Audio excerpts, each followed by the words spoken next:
Hi guys, Danielle here, and it has been a week since I last made a video because I made the trek down to Oregon to celebrate Thanksgiving with my family. I went home to Portland area and then made the trek up to Washington to have Thanksgiving and then spent the rest of my time frolicking. And by frolicking, I mean doing homework, working on graduate school applications, and other shenanigans.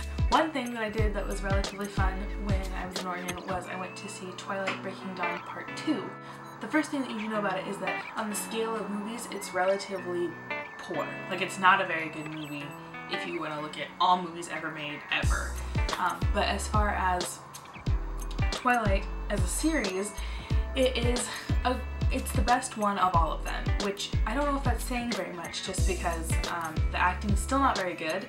Kristen Stewart tries really hard, but I think, but doesn't really emote at all, and I get so frustrated by it. And then Robert Pattinson has just a little bit bigger range than Kristen Stewart does, and Taylor Lautner is, you know, great as the protective, jealous man. In the beginning of this movie, Belle has already been turned into a vampire, and her child has already been born, and so now we have this baby in the mix that for the most part of this movie is CGI'd. So until she reaches what we would consider probably 7 or 8 years old, she is, the face of it is computer generated, and I was so frustrated. I was like, why can't you just use a regular child and not CGI anything? I know we are in the 21st century and I know that CGI is really good now, but it did not look real.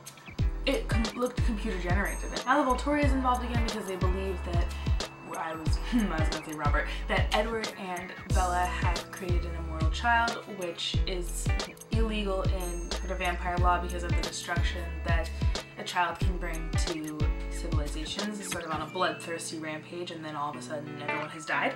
So they want to punish everybody and basically kill everyone that has been involved with this, namely sort of Edward and Bella, but also the Cullens because of their involvement.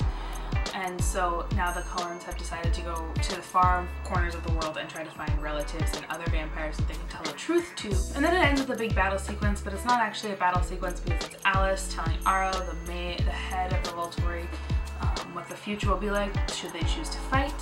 One thing about this though that was good is that they decided to finally really truly show what happens when vampires are killed. So they basically rake their heads off like twigs, like they just pop them off like some kind of bottle cap or like something in a really easy manner, and it was not gory and it was not bloody. It was like the insides of their body have been frozen because they're so cold. And so none of it was not a big deal the way that they kind of shied away from it in the other movies, which was good because it gave a little bit of authenticity in an otherwise sort of mythical and weird situation. But I mean, overall, acting, not very good. Billy Burke, who plays Bella's father, is kind of the best actor of them all, and he's not in it for very long, but he really is the best, and he's the funniest, and he's got some really good lines in this.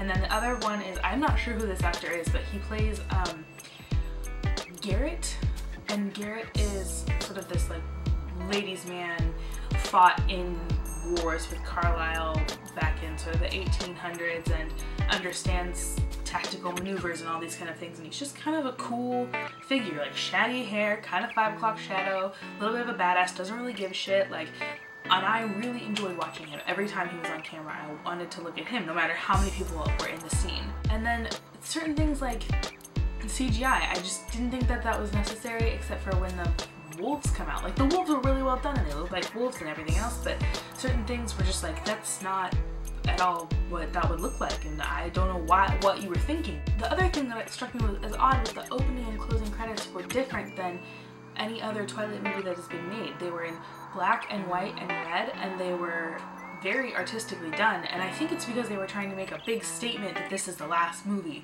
So they put every single person who'd ever had a secondary or minor or major character role in it, which I thought was cool on the one hand, but also it pointed people out that like were complete background people and didn't have any lines or any nuances or anything to kind of set them apart, and I was like, where were you in this movie? Where were you situated? Because I don't remember seeing you. And it gave a lot of hype to Kristen Stewart and Taylor Lautner and Robert Pattinson because they were at the end of it, and it was just like, cool, you guys are the main people, but like, you don't need an extra 30 seconds. Like, I've seen you the entire movie. So overall, I would give it 3.5. I think 3. I would give it overall 3 because it's not the best movie out there. Like, it's really not. And you can get by with just reading the book. We're not even reading the book at all, but like watching the trailer and kind of figuring it out for yourself. But at the same time, of all 4 Twilight movies, it's good. And they really tried hard with this one, so I want to give the filmmakers a little bit of credit. So next time I want to talk about, and hopefully I'll be done with it sooner rather than later, is a book that I'm really excited about and have had a really good time reading, which is called Tiger Lily. And it tells the story of Tiger Lily and Peter Pan before Wendy, Darling, and her brothers came into Neverland and kind of turned things on its head. It takes you back, kind of, and shows you things that you wouldn't have noticed in the original Peter Pan. So I will see you guys next time. Bye!